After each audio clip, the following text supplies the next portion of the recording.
It was a beautiful sunny day in southwestern Ohio. I mean, there wasn't a cloud in the sky. He was driving on US 33.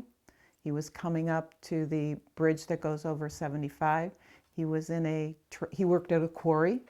His truck was full of stone. He was overweight, but he was permitted to be overweight. From what we understand, he was driving the speed limit. A truck came off of 75, stopped at the stop sign. It's one of the most dangerous intersections in Ohio. For whatever reason, and he had a camera in his cab, so you could see not my brother, but the other driver had a camera in the cab. He looked down the road, you could see my brother coming. He pulled out. Really no opportunity to stop. My brother was able to describe the accident to us when he was in the hospital, and his first thought was to go around the cab. And when he realized he didn't have enough time, he went for the trailer. The other driver walked away. Everything from facial injuries to he broke his back in several places, a lot of internal injuries. Part of the problems with the internal injuries was that organs were helping other organs keep them alive, and then they'd start failing because they worked too hard. I mean, so there was a cascade of a lot of stuff. He had broken bone. I can't remember how many broken bones he had. It was massive. I remember reading it. Yes, his back was broken in several places. He had gaping wounds in his back, which was a problem with trying to keep him from getting infected and things like that. No, it was not. Well, after the crash with the first responders that showed up, it took them about an hour to get him out by jaws of life. When they were ready to release him, they were afraid he wouldn't survive the release. Life Flight was there. They took him up to Toledo, which was a trauma level 1 hospital. He was there that was a Monday. He was conscious and able to communicate via writing for us for about 2 days. He was then unconscious and he passed at the end of July. He was on a ventilator. That was another thing. His lungs were bruised in that. I think it comes down to about 21 days. That's a long time. In ICU, yes. Well, and even when he was unconscious, it was when he was conscious and he could communicate with us, which was drawing. When there was voices in the room and that, he would be agitated.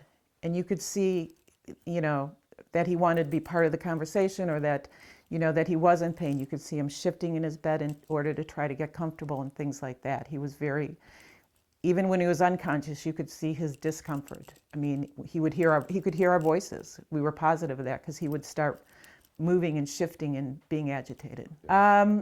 Even from the very beginning, before anything started going south or whatever, is they felt that he would have to be in residential care. They felt that he would have to have medical treatment probably for the rest of his life.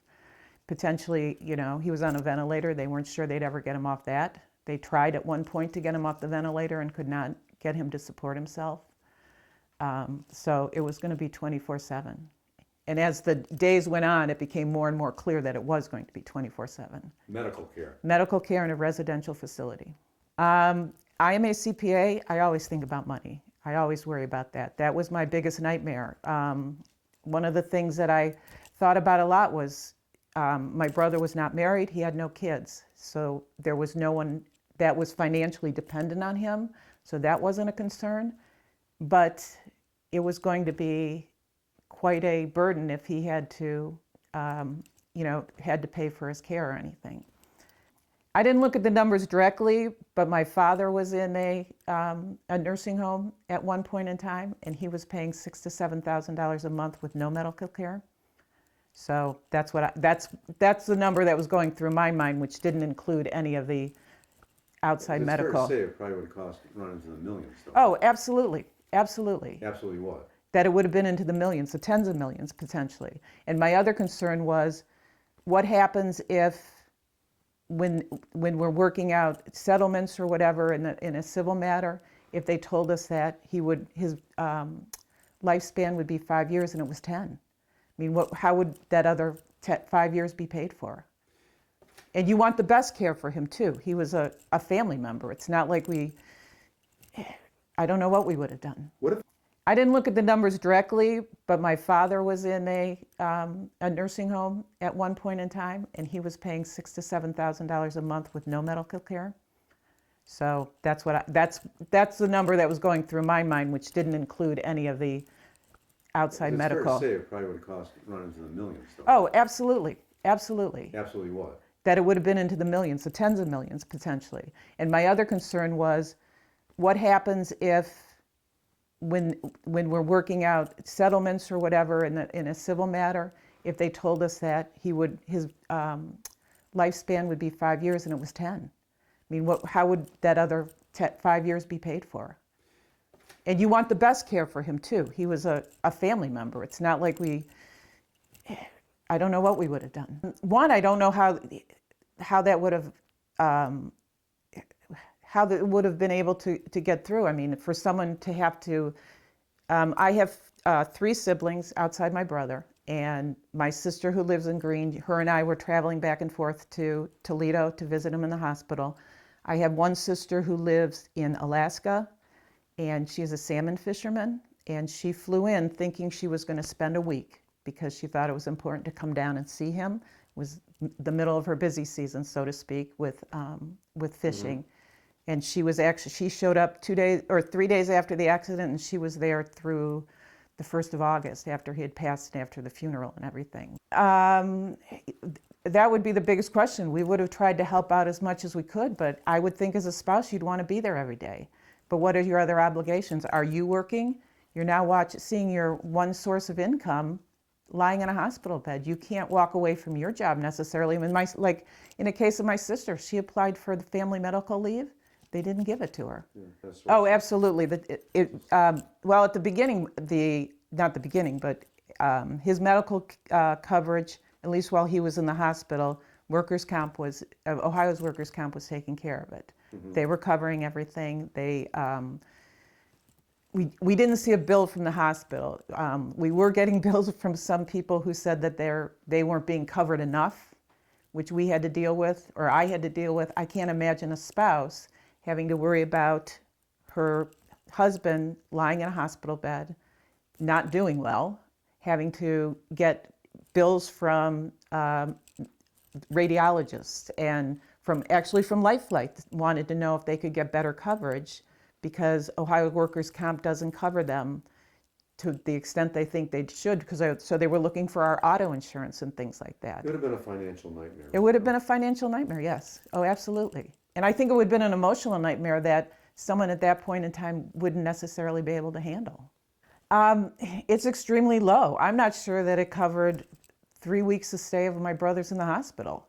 And, you know, who knows how much we would have had to cover. I mean, I know there was a clawback from the Ohio Workers' Comp when we reached a settlement with the trucking company. The insurance companies don't want to pay out the maximum, and the company doesn't want to pay out any more than the maximum. So you're in that. And the other thing was, we were in a situation that we could say to the insurance company and to the other trucking company, we'll wait, we'll take our chances. I mean, when we were in mediation, they were like, it's going to take 5 years to get on the docket and get a case heard down in whatever county we were looking at, Agales. And we're like, we can wait. A spouse and a child probably couldn't. Well, and the other side of it is, in an accident, no matter how many vehicles are involved, it's the 750 cap. It would have been our $2 million cap that our company held. So you're fighting against each other in the whole who's going to get what money. That wouldn't even cover the medical bills that we were responsible for. Top of things. I mean, it wasn't as if we waited, and there was different factors that played into it and things like that. But mediation days didn't come up until like April of 2020, which now we're in the middle of a pandemic. We didn't get the mediation scheduled until September 10th of 2020. Yeah. After, and that was when it came up like, well, it's going to take you 5 years, and we said we want a fair settlement, so we can wait. And my brother was a truck driver, and he was not. It did not help him. I think it's and I don't know. I think it has to do probably with the truck driving industry, not the drivers, but the companies trying to keep costs at a minimum. I mean, that has to be it. And I would hope they would want to take care of their own, because the other thing that we were lucky with is the fact that we had a reputable company. My biggest fear was that our company was a shell that would just shut down and reopen another time. I mean, or our trucker could have been an independent driver. Who knows? I mean, quick, and just, oh, and that- covered my brother's He's wages? lost weight if he survived and was working My brother wasn't earning that much, so it would have been probably 20 years. 20 years. Yeah. Okay. But that doesn't include anything else. Yeah. Right. No. He worked at a small stone quarry in St. Mary's, Ohio. Okay. And I believe, yeah, he wasn't earning that much. What, But he was happy with that. I mean, he lived in a small town. He lived simple. He wasn't looking to become a over-the-road truck driver who does earn a lot more, or not a lot more, but more than he did. From what I know with the premium, what their actual premium would go up, it's almost criminal just because of the fact that it's not that much of an increase out of pocket.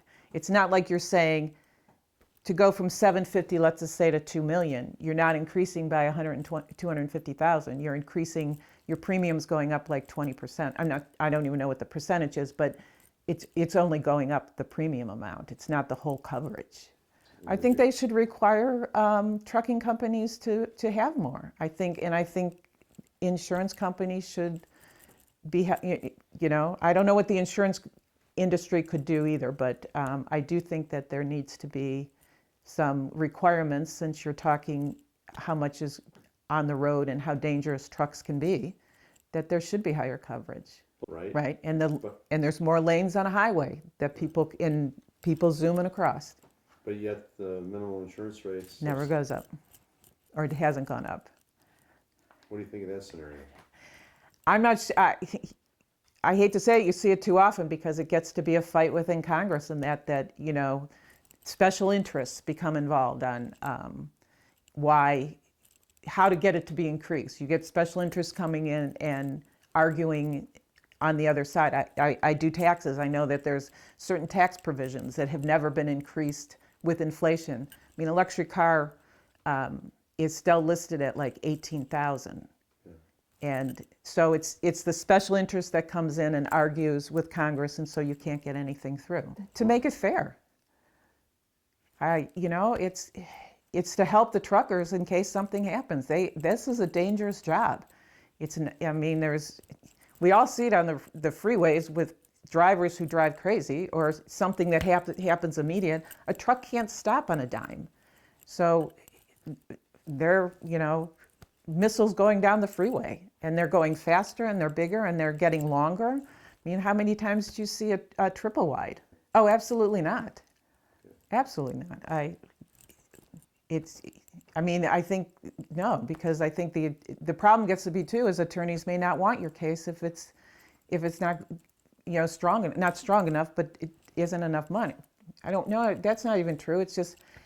It's trying to be fair. I mean, I don't think lawyers are taking any more than what is deemed practical. It would scare me. It would scare me a lot. I was worried knowing that. I was worried even before we knew what the coverage was, just because I knew how much it was going to cost if he had survived. I wouldn't think that if it would have paid for us to walk out. I mean, it wouldn't have paid the bills at the hospital. And yes, workers' comp was carrying it, but workers' comp runs out at times too. And then where do you turn?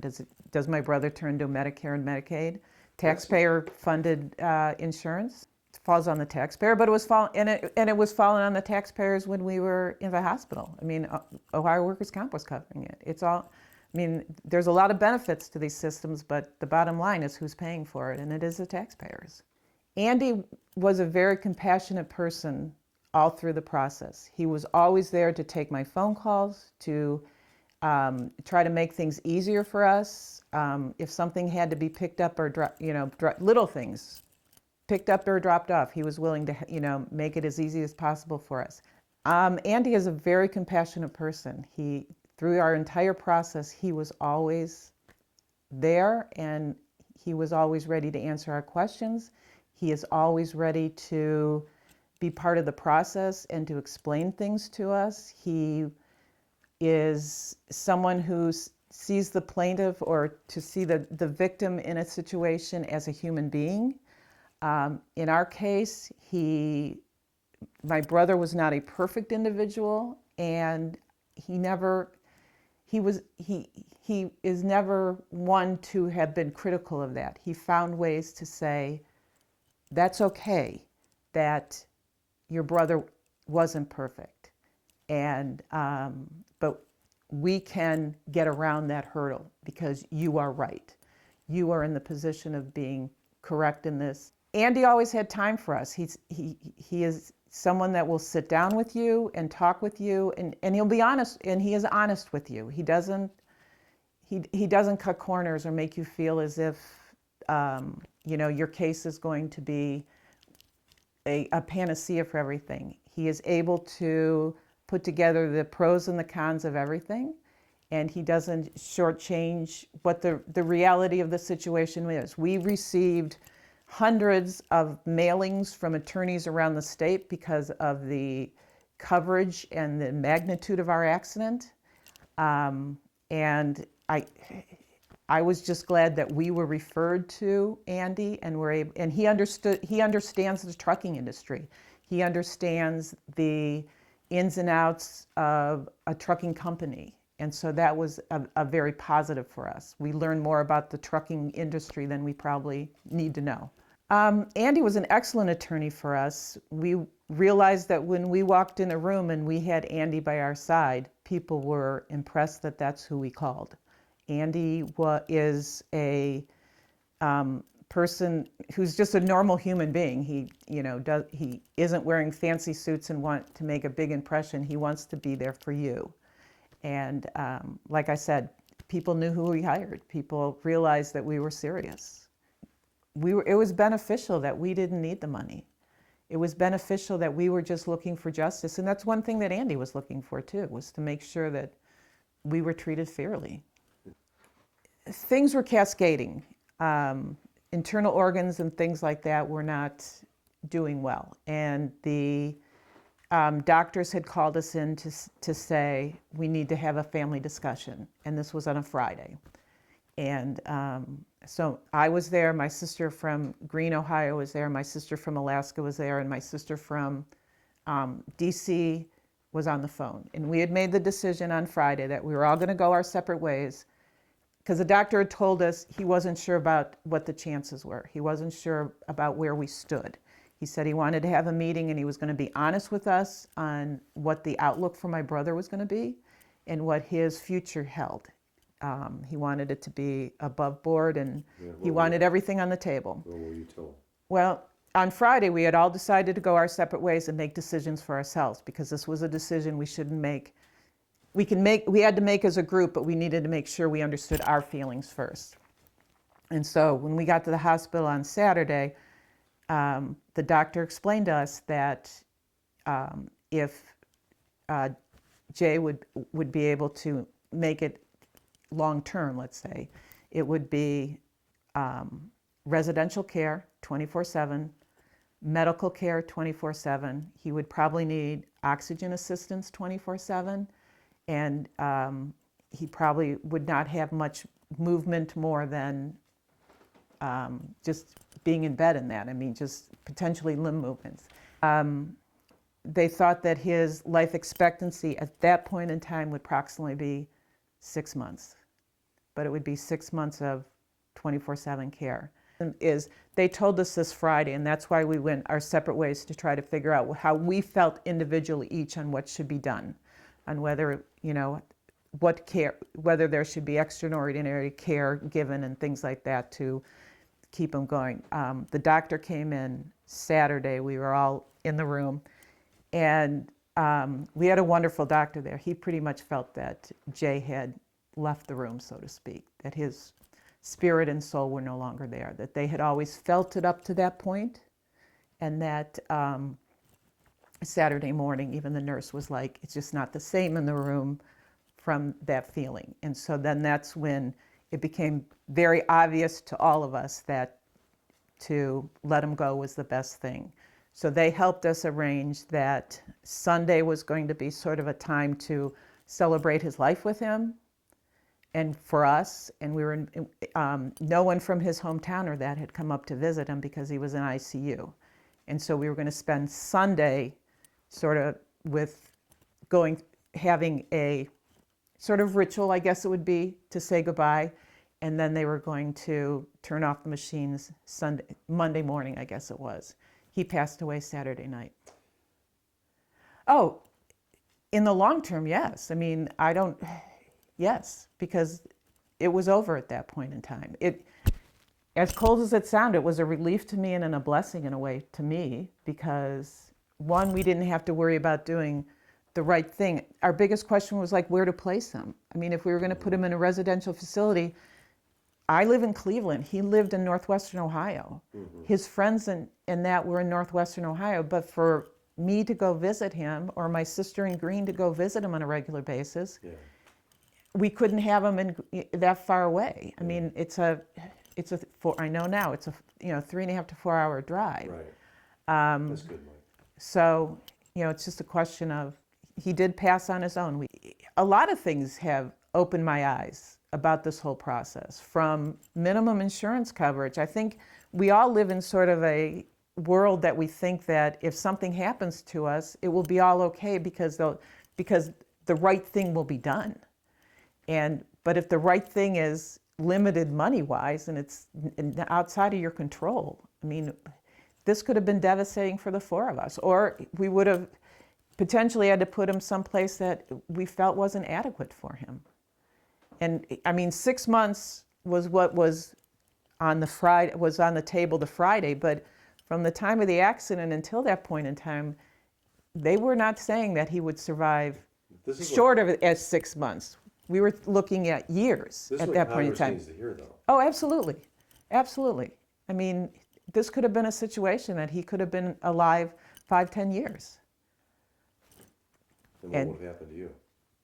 What would have happened to us? It would have been on it probably would have ended up on Medicaid and Medicare, because we were not financially dependent on him in any way, and I'm not sure anyone could have asked us to chip in. I'm sure we would have tried to make his life as easy as possible, but it would have been on the government to help him Sure.